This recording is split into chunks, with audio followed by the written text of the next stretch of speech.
Hello Gemini, thank you for joining me for your weekly forecast for week commencing the 28th of August.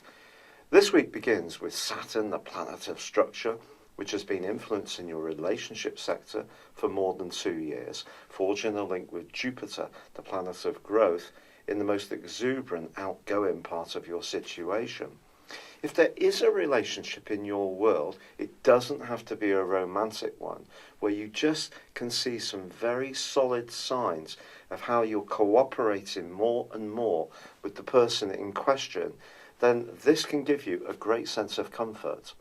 However, ironically, if a relationship that you already have is proving to be a little bit tricky, this week's quarter moon on Tuesday suggests that all of this could come up to the boil this week. This is because the quarter moon is in the sign of Sagittarius, the same location that Saturn is, but it's squaring up to the Sun in Virgo. It could be a more emotional issue that's at the core of this, or something to do with family interference, or just energies where in a relationship it's more difficult to match the emotional side of life with your expectations.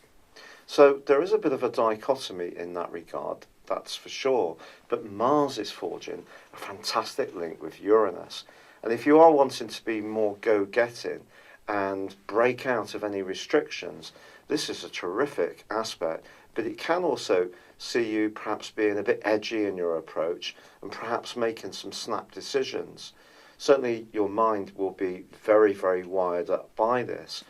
And by Friday of this week, Mercury, which is twisting backwards in a very sensitive part of your horoscope, making communication probably a little bit more tricky around emotional home, family or domestic matters, well, that inverts back into the sign of Leo on Friday, where it will be through till September the 9th.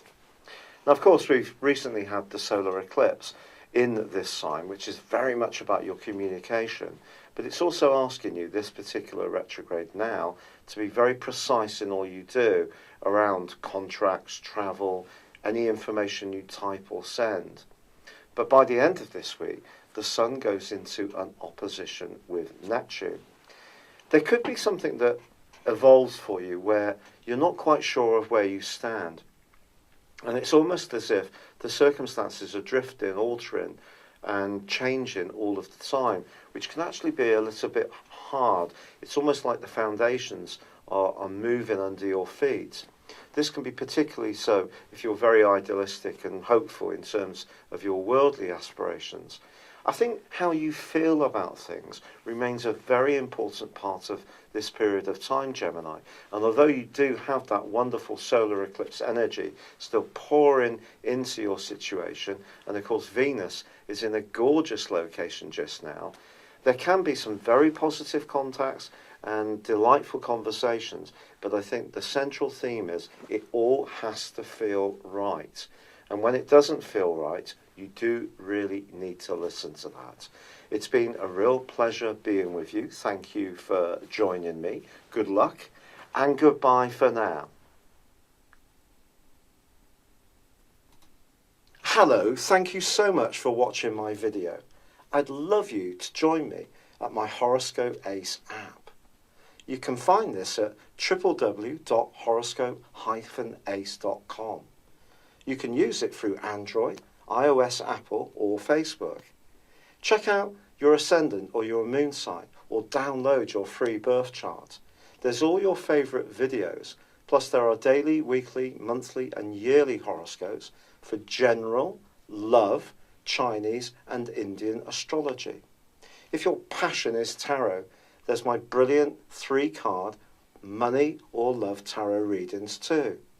And it's all there at www.horoscope-ace.com. Thank you.